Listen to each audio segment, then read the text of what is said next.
So today is a tale of 4 different people. One, Candace Owens seems to be cooked if we look at what's going on right now in her life and in how TPUSA is dealing with her, which we're going to get into. Also, Trump, if we're going to go to the second person, Trump is going nuclear on Davos, and some of the stuff he said was interesting, to say the least. Gavin Newsom kind of won Davos, kind of won the whole interaction at Davos, and I'll tell you why. Scott Bessent has quite a sense of humor, and I think it's actually very, very interesting, very, very unique, but I think it's a bad take, and I think I can show you why. Let's go ahead and get into it. Welcome to the Ripple Effect.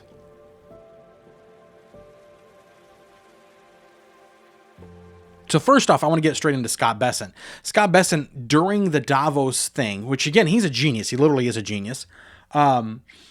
He went after Gavin Newsom and he called him some funny things. He called him a mix of Patrick Bateman and Sparkle Ken, which I thought was interesting because of his looks. But one of the things that he points out is his record and all the things that are horrible about Gavin Newsom. And we all know it because I live in California. I know all the things that are wrong with Gavin Newsom, right? And he brings out the fact that him showing up with Alex Soros to Davos is exactly like the same thing that during COVID, when everyone else was shut down, Gavin Newsom going to the French Laundry and enjoying his time while everyone else has to stay at home. And I think it's interesting. But the point here that I think Scott Bessent is missing and is why Newsom was there in Davos. Why was Newsom there? Now, this is my second point. Newsom, if we're going to talk about, the whole attack against him, which I'll get to Trump's in a second, but if we're talking about why he was there, he succeeded at what he was trying to get done. Gavin Newsom, of all the people that was at Davos, won. He won everything he wanted to do out of going to Davos. All the people were asking him the questions that he wanted to have asked. CNN was asking him everything that he wanted to have asked. And he was able to give the responses that he wanted to. And no one was pushing back on his responses. He was saying the wildest things. He started off with saying horrible things about Trump. But then when he was accused of things or said things about it, he's like, and it's this back and forth. It's so hypocritical. It was crazy. But he is the biggest name in the Democratic Party right now running for president. Him being at Davos and getting attacked by both Scott Bessent and Trump shows that even in their minds, he is the target. He's the one that they're after, okay? And so because of that, he's able to present that. He's able to go off of that. And what are we thinking? If you didn't want to go after Newsom, and unfortunately I think Newsom has the highest chance of winning. I think that highest chance of winning the primary probably will be AOC, but winning the actual presidency would be Newsom. My point behind this is, if you don't want to give him power and strength, you don't talk about him. Because it feeds into what he is and what he wants. And that popularity just gives him exactly what he would like.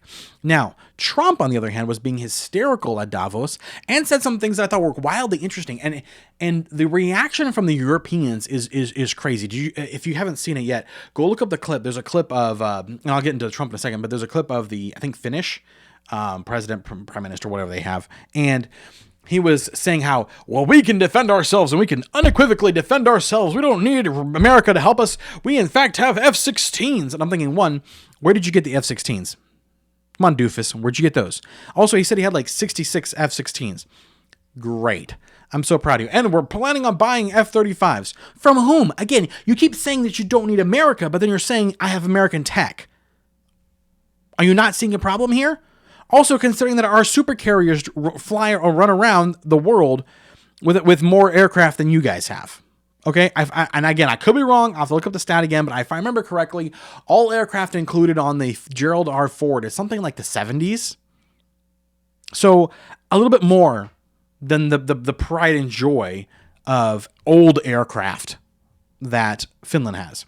So there's that. And then it's immediately after he realizes how bad he's screwed up that he says 11 minutes later, and you can watch the clip when they compare them together, I never said that. Oh, I never said that. You're putting words in my mouth, because he realizes what he's doing. And he's saying this about someone, and especially about America, who's the head of America, a Trump, who's a bull in the China shop. And so he messed up. And he realized he messed up and was trying to pull back and then trying to blame it on the reporter, which I thought was very interesting because she's like, I had the transcript. We can always go across the transcript if you want to. Now, Trump, he goes nuclear. And I love every bit of it. I don't know how useful it is, but I love every bit of it. One, he points out how unrecognizable Europe is. Europe is not, and this is the sad part. My wife and I wanted to go to Europe. We wanted to go to England at some point. I don't know that we will. Because it's already so bad that if we were to take a trip, if anyone's out there a lot of money, do you want to donate for us to go to a trip now before it gets too bad? Come on, it'd be great. But beside note, but it's so different from what it used to be and should be because of all of this not illegal immigration, but all the refugees and everyone they're bringing in, all that kind of stuff. In fact, to the day, I don't know if you saw this, but so bad is it in some of these European countries that UK came out with a guidance for health saying that you're now allowed to marry your cousin. And they had to do that because there were so many of these Pakistanis and whatever else that were wanting to do that they had to make it seem like it was okay so they wouldn't offend them by saying, no, you can't marry your cousin.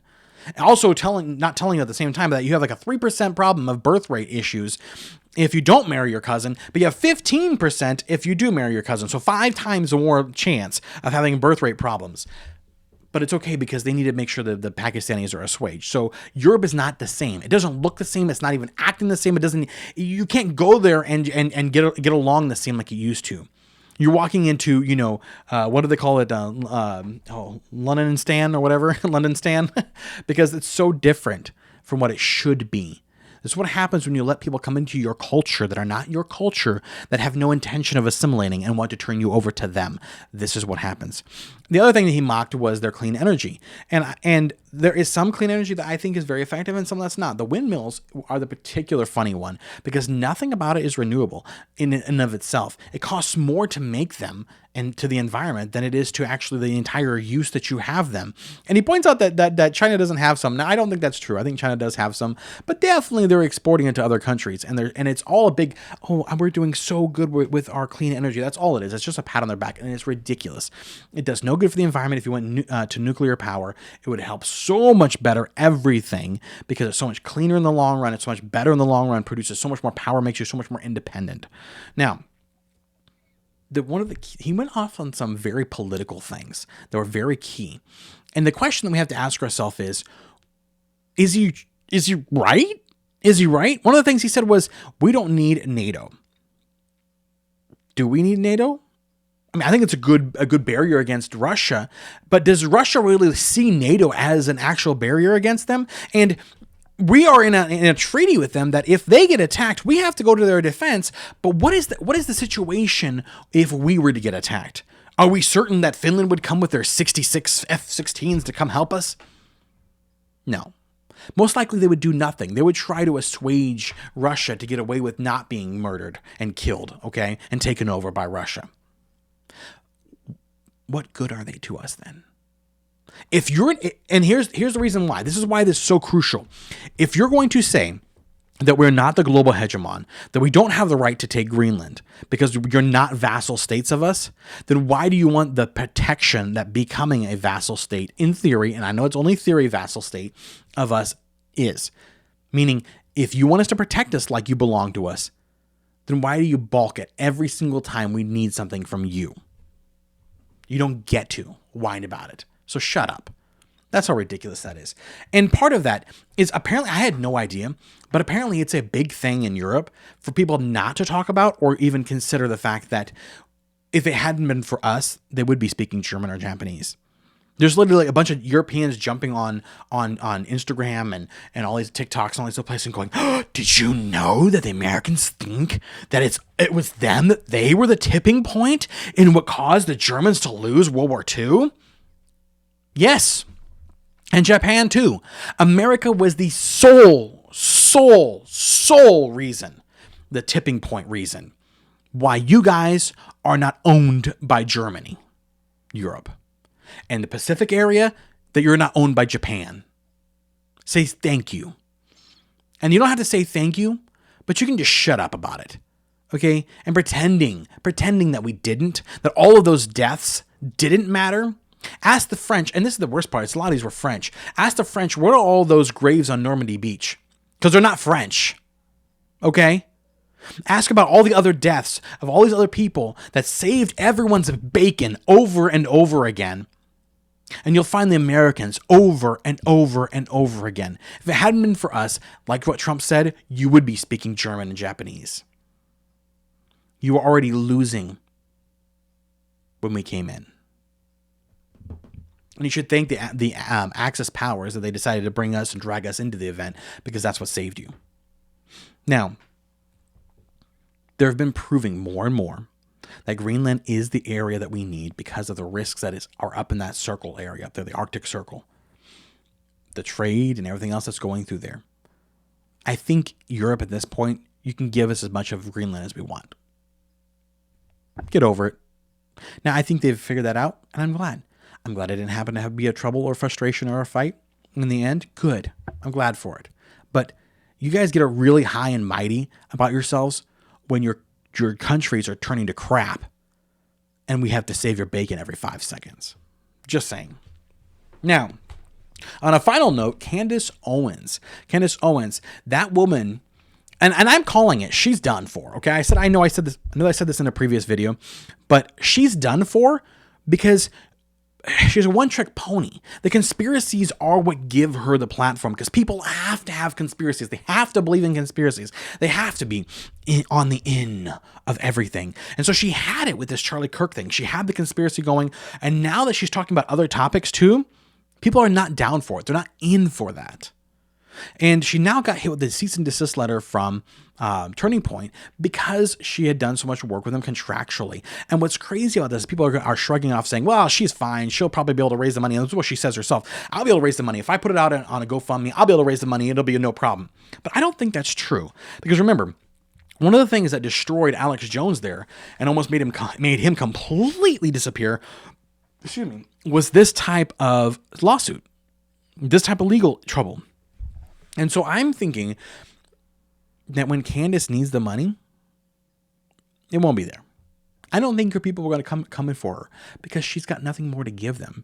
When I said this when she crossed the line of saying that Charlie was a time traveler and that she's an alien, I said she's lost it because she's gone so far. There's nowhere for her to come back from that. She can't come back from that. She's gone too far, and because she's gone too far, there's nothing that she can do. It's over. It's over. I don't know what she's going to do.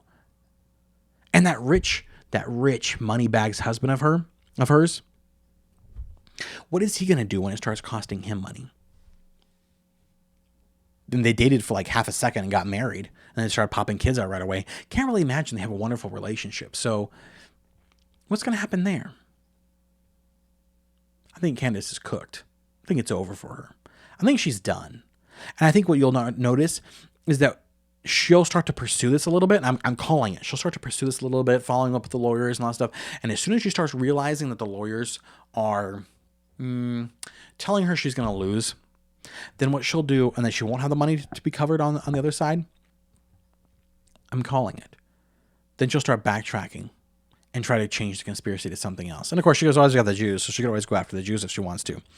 Well, I want to point out as a final thing, this kind of information is not the kind of information you're getting from the main sources of conservative news. This kind of stories are not the kind of stories you're going to get completely from these angles from normal news. A lot of people are afraid to touch Candace Owens. A lot of people are afraid to deal with some of these angles. I'm willing to call Trump out when he needs to be called out. But there's a lot of small YouTube channels out there that are doing this kind of thing too. And we're trying to grow. And I have no association with them. And I'm telling you, if you can find them, help them grow too. I would appreciate it, and I know that they would appreciate it as well. So thank you so much for watching. Like, comment, and subscribe. And please share this with other people so that we can grow our channel and other channels can grow out there as well. So we can push back against the lefties. We can push back against the wickedness. And we can push back against all of this change that has been being pushed in our country to destroy our every belief and our children. And we can make a ripple effect and a effect through 1 and 2 and 3 and 4 small changes as we go. Make a small change today and make a ripple effect. Thank you so much for watching.